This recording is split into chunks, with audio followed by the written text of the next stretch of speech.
Hi guys, happy Wednesday. So I am recording class today and sending it out. There's a couple of announcements. The block ends in 3 weeks, so the end of the block is Thursday the 21st. So I really want to give you as much time as possible to get caught up. Um, Also, there is no class this Friday. Teachers, we've got like a training thing going on, so there won't be a class recording coming your way, so don't look for that. And then just so you know, grades will be zeroed out by Monday, meaning even if it's not due yet, it'll show a zero until you do it. That way, you can see exactly where your grade is, and there won't be any surprises come the end of the block. Okay, so if you have any questions or if you need a specific catch-up plan, please email me, let me know. We've still got time to get that done. Okay, but today we're going to talk about life in the Middle Ages. So we're going to talk about life in Europe, we're going to talk about the Crusades, and we're also going to talk about the Black Death. So to start with, I want you guys to think about what caused the Middle Ages. What are some of the things that led us to the Middle Ages, or also what's known as the Dark Ages? So looking at the screen, which one of these do you think caused the Middle Ages? If you said all of them, you would be correct. Okay, so we have the fall of Rome, the downfall of cities, loss of established government, a rural focus, loss of a common language, a decline in learning, and the disruption of trade, all leading to this dark age in the Middle Ages. Okay, and again, specifically in Europe. So how did these things cause this Middle Age? So Rome falls, they're invaded by Germanic tribes, and we saw this a little bit with the Byzantine Empire. Okay, this disruption of trade, we have merchant trade collapsing, European economic centers are destroyed, and money becomes scarce, really kind of isolating some of these places. Our big cities are abandoned. Instead of everyone living or traveling to these big cities, they kind of scatter and are more isolated. And then Europe becomes more rural. So instead of these big cities with tons of trade, we're in these small farming communities without strong leadership. Okay, and these lead to that decline in learning. So the Germanic invaders couldn't read or write, and because people are living isolated, they're farming more, and they don't really need to learn how to read or write. At this point in time, also, that means that their language is no longer the same because they're not interacting in the cities. They don't need to trade with people from other areas. It's just I'm in my little village or town and we speak one language, and that's kind of it. We also have a loss of established government. Okay, even though there is a king, it's not how it was before with like Hammurabi or Caesar or any of those things. We don't have laws spread out that are all the same for everyone in every part of the country. Okay, and then our last thing, we have the power of the Christian, and it becomes what's the Catholic Church, but it's the only Christian church at this point in time. And the Pope is growing rapidly. So the church is really starting to take a lot of power as well in this time period. The way of life is the feudal system. So this is their social pyramid, right? So you've got the king at the very top. He owns all of the land. He's got all his laws, and he has ruling lords, or what are called vassals. Um, but they're kind of like mini kings, right? Like they report back to the king, but they don't have to tell him everything because there's just no strong communication at this point in time. We also have our knights who are under the lords, um, and they are there for protection, they're there for help, all of those things. They're usually noblemen. They're a little bit higher up than everyone else, which is our peasants or our serfs, and they're just your day-to-day people. They're farming the land, they're providing food to the knights, the lords, and vassals, and then of course to the king, but for the most part they're just trying to survive. So this is our social system. And we have two really large events that happen in the Middle Ages. We get the Crusades and we get the Black Death. So we're going to talk a little bit more about both of these. The first being the Crusades. So the Crusades are a set of holy wars, and they're started by Pope Urban II. Okay, and I'm just going to go over this really quick because I'm going to have you watch a video that goes a little bit more into detail about this. But we get Pope Urban II who starts the Crusades in response to the Byzantine Emperor Alexios I's pleas. Okay, so in response to Pope Urban II's call to arms, you get tens of thousands of peasants, nobles, and clergy responding. And by 1096 CE or AD, they leave Western Europe and they march towards Constantinople. Prior to the Crusades, there is infighting going on in the Muslim Empire at this point in time, right? So we have the Shiite Fatimids in control, and they are fighting among the Sunni Seljuk Turks, and they're having issues of their own. And then you get the Crusaders coming into Jerusalem, where the Fatimids were also already fighting against the Seljuk Turks. Okay, so knowing the Crusaders were coming, the Fatimids expel all the Christians from Jerusalem who were prior to this kind of allowed in. So previous caliphates had allowed Christians into Jerusalem. They were fine with it. The Fatimids had some issues with it, and then they expelled the Christians from Jerusalem.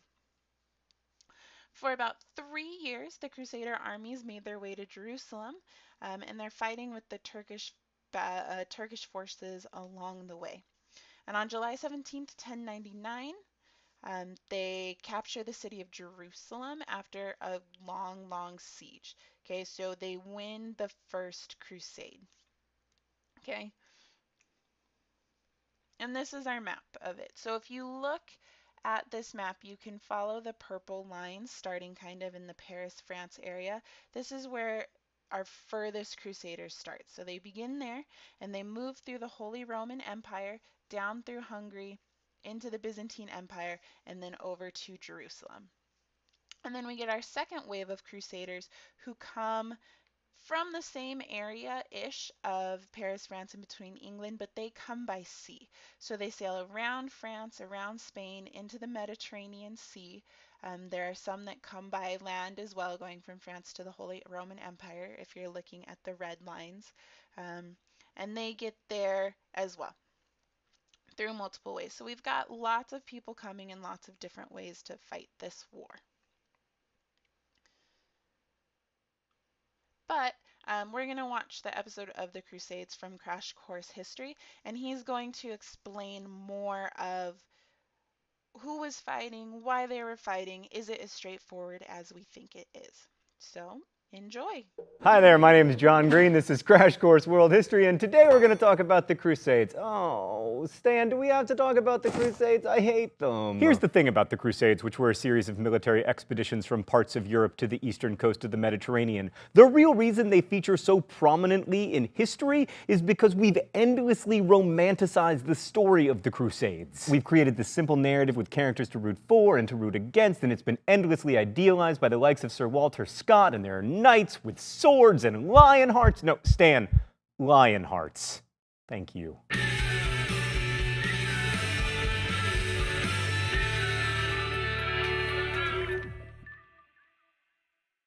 Let's start by saying that initially the Crusades were not a holy war on the part of Europeans against Islam, but in important ways the Crusades were driven by religious faith. Mr. Green, religion causes all wars. Imagine no religion. I'm going to cut you off right there before you violate copyright me from the past, but as usual, you're wrong. Simple readings of history are rarely sufficient. By the way, when did my handwriting get so much better? I mean, if the Crusades had been brought on by the lightning-fast rise of the Islamic Empire and a desire to keep in Christian hands the land of Jesus, then they they would have started in the 8th century. But early Islamic dynasties like the Umayyads and the Abbasids were perfectly happy with Christians and Jews living among them as long as they paid a tax. And plus, the Christian pilgrimage business was awesome for the Islamic Empire's economy. But then a new group of Muslims, the Seljuk Turks, moved into the region, and they sacked the holy cities and made it much more difficult for Christians to make their pilgrimages. And while they quickly realized their mistake, it was already too late. The Byzantines felt the threat and called upon the West for help. So the first official crusade began with a call to arms by Pope Urban II in 1095 CE. This was partly because Urban wanted to unite Europe, and he'd figured out the lesson the rest of us learned from alien invasion movies. The best way to get people to unite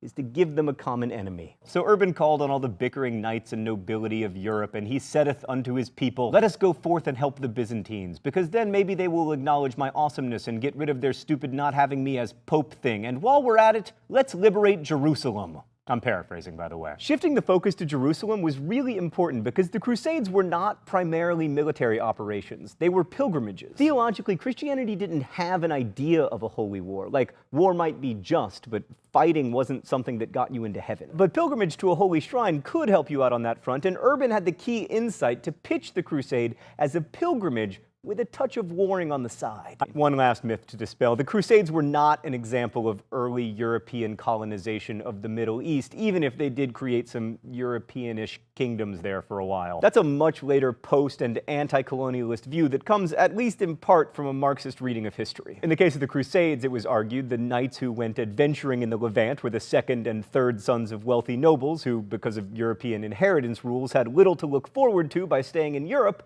and lots to gain in terms of plunder by going to the east. Cool theory, bro, but it's not true. First, most of the people who responded to the call to crusade weren't knights at all. They were poor people. And secondly, most of the nobles who did go crusading were lords of estates, not their wastrel kids. But more importantly, that analysis ignores religious motivations. We've approached religions as historical phenomena, thinking about how, for instance, the capricious environment of Mesopotamia led to a capricious cadre of Mesopotamian gods. But just as the world shapes religion, religion also shapes the world. And some modern historians might ignore religious motivations, but medieval crusaders sure didn't. I mean, when people came up with that idiom, they clearly thought hell was for sure. To the crusaders, they were taking up arms to protect Christ and his kingdom. And what better way to show your devotion to God than putting a cross on your sleeve, spending 5 to 6 times your annual income to outfit yourself and all your horses, and heading for the Holy Land. So when these people cried out, "God wills it," to explain their reasons for going, we should do them the favor of believing them. And the results of the First Crusade seem to indicate that God had willed it, following the lead of roving preachers with names like Peter the Rabbit,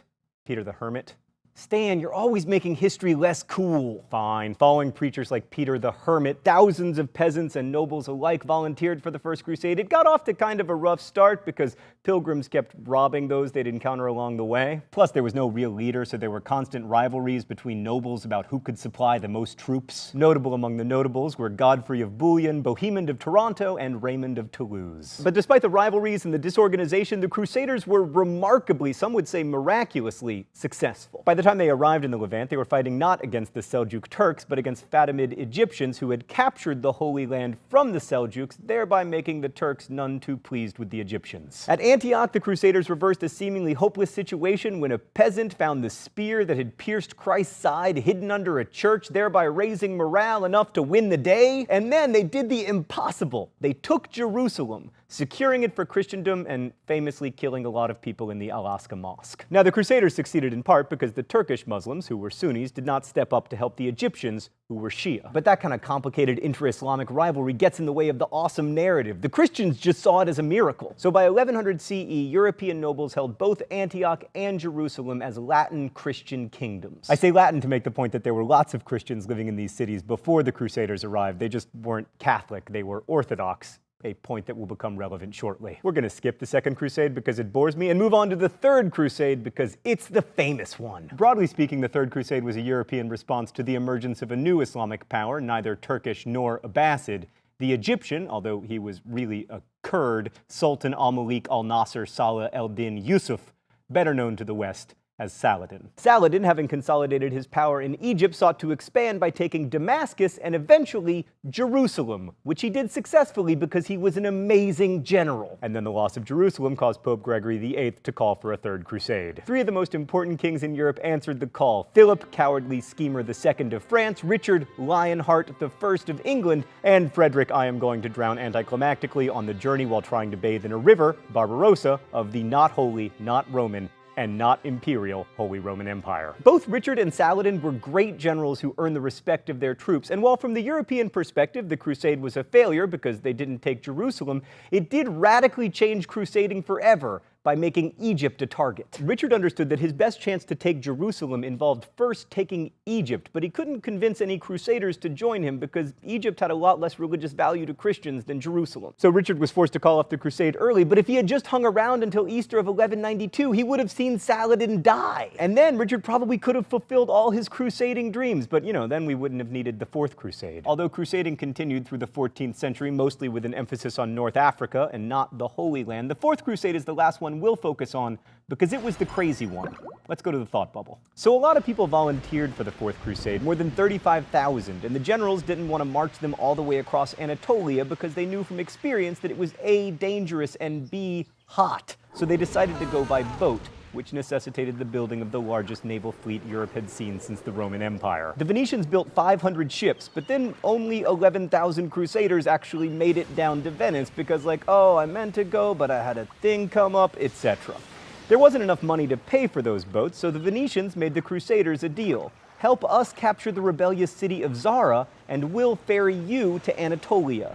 This was a smidge problematic, crusading-wise, because Zara was a Christian city, but the Crusaders agreed to help, resulting in the Pope excommunicating both them and the Venetians. Then, after the Crusaders failed to take Zara and were still broke, a would-be Byzantine emperor named Alexius III promised the Crusaders that he would pay them if they helped him out, so the excommunicated Catholic Crusaders fought on behalf of the Orthodox Alexius, who soon became emperor in Constantinople. But it took Alexius a while to come up with the money he'd promised the Crusaders, so they were waiting around in Constantinople, and then Alexius was suddenly dethroned by the awesomely named Murtzophlus, leaving the Crusaders stuck in Constantinople with no money. Christian warriors couldn't very well sack the largest city in Christendom, could they? Well, it turns out they could, and boy did they. They took all the wealth they could find, killed and raped Christians as they went, stole the statues of horses that now adorn St. Mark's Cathedral in Venice, and retook exactly none of the Holy Land. Thanks, Thought Bubble. So you'd think this disaster would discredit the whole notion of crusading, right? No. Instead, it legitimized the idea that crusading didn't have to be about pilgrimage, that any enemies of the Catholic Church were fair game. Also, the Fourth Crusade pretty much doomed the Byzantine Empire, which never really recovered. Constantinople, a shadow of its former self, was conquered by the Turks in 1453. So ultimately, the Crusades were a total failure at establishing Christian kingdoms in the Holy Land long term. And with the coming of the Ottomans, the region remained solidly Muslim, as it mostly is today. And the Crusades didn't really open up lines of communication between the Christian and Muslim worlds because those lines of communication were already open. Plus, most historians now agree that the Crusades didn't bring Europe out of the Middle Ages by offering it contact with the superior intellectual accomplishments of the Islamic world. In fact, they were a tremendous drain on Europe's resources. For me, the Crusades matter because they remind us that the medieval world was fundamentally different from ours. The men and women who took up the cross believed in the sacrality of their work in a way that we often can't even conceive of today. And when we focus so much on the heroic narrative or the anti-imperialist narrative or all the political infighting, we can lose sight of what the Crusades must have meant to the Crusaders. How that journey from pilgrimage to holy war transformed their faith and their lives. And ultimately, that exercise in empathy is the coolest thing about studying history. Thanks for watching. We'll see you next time. Wonderful. Welcome back. Okay. So now we're going to talk about the Black Death. And I know this is pivot, change, but this is another important event that happens in the Middle Ages. Okay. So the Black Death is the bubonic plague. Okay. And the bubonic plague decimated large populations around parts of the world between the 1330s and the 1350s AD or CE. Although there is continued debate about the origins of the plague, many scientists and historians today believe the plague resulted from the bacteria, which is common in fleas and carried by rodents. So they do think it was spread initially by rodents. That's how it got to Europe, but that's not how it necessarily spread around Europe. Once the bacteria jumped to humans, it became highly, highly contagious. Some of the symptoms of the bubonic plague included fever, gangrene, chills, cramps, seizures, and these painful, horrible lumps and swelling in the lymph glands called buboes. Most people who contracted the plague died within days. At the time of the pandemic, it was called the Great Pestilence, the Great Plague, or the Great Mortality. And it wasn't until German English speakers in the 19th century began to call it the Black Death that term for it became very popular. And that's still what we use today, obviously, right? The Black Death, the bubonic plague, all these wonderful names. Right? So they believe that the plague likely originated in China in the 1330s, and then it followed trade routes both by land and sea in the 1340s, and that's how they think it got over into Europe. Okay, so places like Rome got infected very early on because there are these places where there's this large crossing of people, ideas, goods, supplies, and then we get these rodents that have the fleas that are infected, and it spreads that way. Okay, it was a pandemic. It killed between 75 and 200 million people across 3 different continents. Um, Again, it's hard to determine exactly how many people, but we do know that it was just massive, massive amounts of the population. Death rates included approximately 1/3 of the population in the Middle East and nearly 1/2 of the population in Europe. So just massive amounts of people passing away due to this disease. Um, and unfortunately, with the way medical things were back then, people in the 14th century had little knowledge of how the plague originated, how it spread, or how to treat it. Okay, you get they make it worse almost, right? So the plague shows up in a village or a town or around that feudal manor. They're not sure what happens. People flee, so they run over to the next town or village, but they're already infected. So by the time they get there, they're carriers of the disease and they've now carried it to that place. Some cities like Milan try to close their doors and they don't let any travelers in, saying, we've got this disease going on. You cannot come in here. We don't know if it's the devil that's carrying it. We don't know if it's you that's carrying it. And it does protect them for a period of time. But eventually, of course, it's a very, very highly contagious disease. It does get in. It does still affect cities that close their doors. Across the world, people struggled to make sense of the pandemic. And for one example, you can see in the image here, they use flagellation, and it's a religious practice of whipping oneself for penance, right? So causing physical harm to oneself in a way to ask for forgiveness. And this grew in popularity during the Black Death. So we're going to look a little bit at the Black Death and sourcing. Okay, so one thing you've noticed hopefully in class is that sometimes we look at multiple sources to find out what really happened. And this is just because you can't base your evidence off of one source because people are biased, things are biased, and no matter how hard they try not to be. So when you're sourcing a document, you want to ask yourself, who wrote this? What is the author's perspective? Why was it written? When was it written? Where was it written? And is it reliable? Why or why not? And today we're going to specifically focus on the reliability of a source. So can you trust what this source is saying, yes or no? So you're going to consider, say, suppose you want to find out how the Black Death affected just one city in Europe. So just the Black Death in Florence, Italy. I am going to show you guys some pieces of evidence, and I want you to ask yourself, is this a reliable source of information? If I had to write an essay for this, and I was going to publish it in the historical, let's say National Geographic. Okay, you're going to start publish this article in the historical release of the National Geographic on Florence, Italy, covering the Black Death. Would you find this source reliable enough to quote or say, yep, I based a lot of my paper off of this? Okay, so your first source, reliable or unreliable?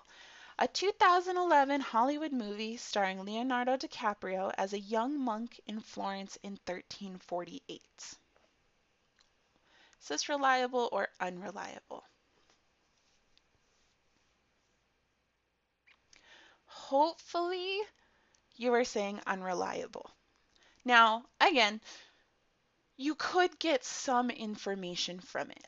This image is obviously taken from the Titanic. Hopefully, you know the Titanic, the movie with Leonardo DiCaprio, is a fictional movie. Okay, there was no Rose, there was no Jack Dawson. But certain events on there are true, right? The Titanic did hit an iceberg, it did sink. Many people were lost because there were not enough lifeboats. So some of those aspects are true and they might be good places to start a paper, but you would never want to quote an essay using a fictional Hollywood movie, things like that. Okay, what about this source? Church records from Florence that list how many people died in 1348. Reliable source or unreliable source? This one is more reliable, so hopefully you see that. However, again, it's not enough by itself. You would have to have many more pieces of evidence besides just these documents, because who knows why other people are dying, if it's recorded well, can you read the writing, all of that. All right, next source. A history book written in 2008 by a historian who studied medical records in Florence from 1340 to 1360. Okay, this is again a fairly reliable source. You're just going to want to check the sources that this person used. So if this historian is looking at medical records, could you get access to those medical records? Could you find something that says the similar things that this historian is using? But again, this is a fairly reliable source. A memoir written in 1398 by someone who lived in Florence during the Black Death, but who was 10 years old in 1348. Is this a reliable source or unreliable source? Now this one, I think you could make an argument either way. I think this is a reliable source in the fact that it would be a primary source, right? It's a reference of someone who was there during that time. What makes it slightly unreliable is the fact that it's a memoir. So it's someone writing about the events 50 years later. And it's about someone who was 10 years old at that time. So they might have had a lot of biases based on their age, based on what was discussed after later on, but it's still going to be good information to use with the caveat that it's a 10-year-old who wrote about it 50 years later when they were 60 years old. Okay, and then the last one we're going to look at today, a fictional account of a young woman who survived the Black Death in Florence, written by an Italian man in 1360. Reliable source or unreliable source?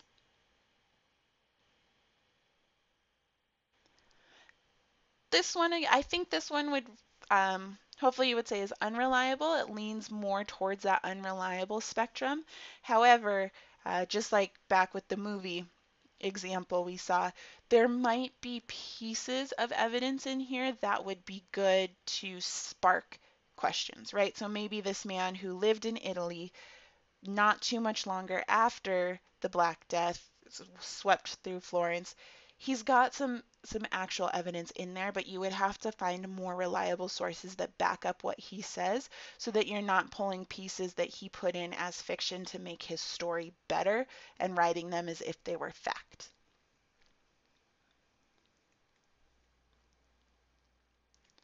All right, so that was just a quick little activity looking at the reliability of a source. And now you're going to watch a video that looks at the past, present, and future of the bubonic plague.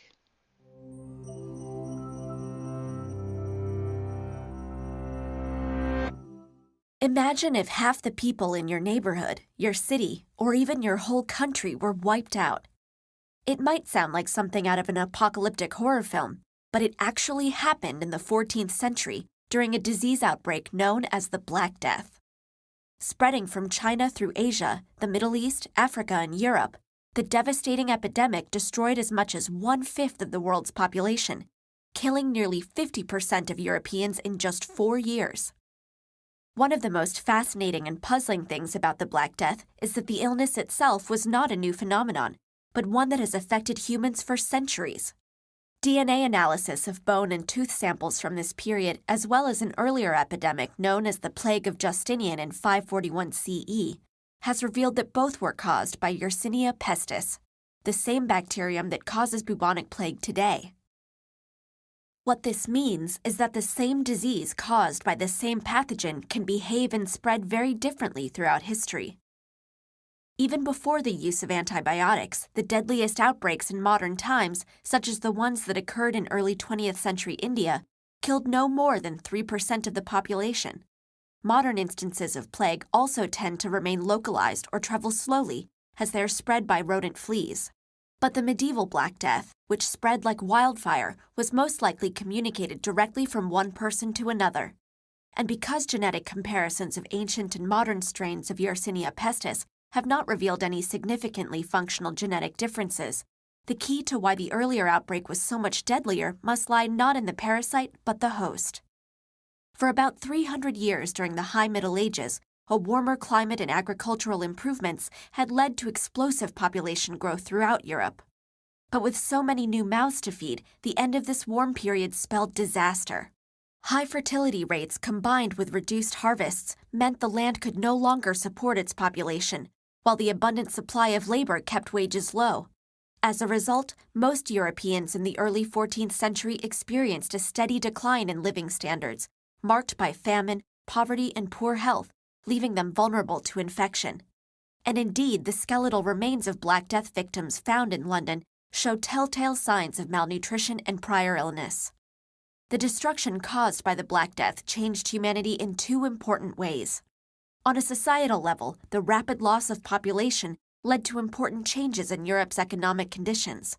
With more food to go around, as well as more land and better pay for the surviving farmers and workers, people began to eat better and live longer, as studies of London cemeteries have shown. Higher living standards also brought an increase in social mobility, weakening feudalism, and eventually leading to political reforms. But the plague also had an important biological impact. The sudden death of so many of the most frail and vulnerable people left behind a population with a significantly different gene pool, including genes that may have helped survivors resist the disease. And because such mutations often confer immunities to multiple pathogens that work in similar ways, research to discover the genetic consequences of the Black Death has the potential to be hugely beneficial. Today, the threat of an epidemic on the scale of the Black Death has been largely eliminated thanks to antibiotics. But the bubonic plague continues to kill a few thousand people worldwide every year.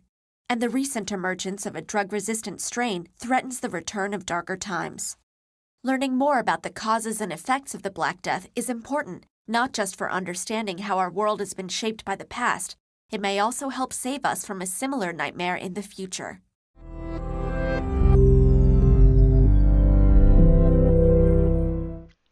All right, now that you probably want to go hand sanitize or something, I'm going to ask you a couple questions about the video. So according to the TED Ed video, how was the Black Death likely spread? From person to person? By contaminated food? By mosquitoes?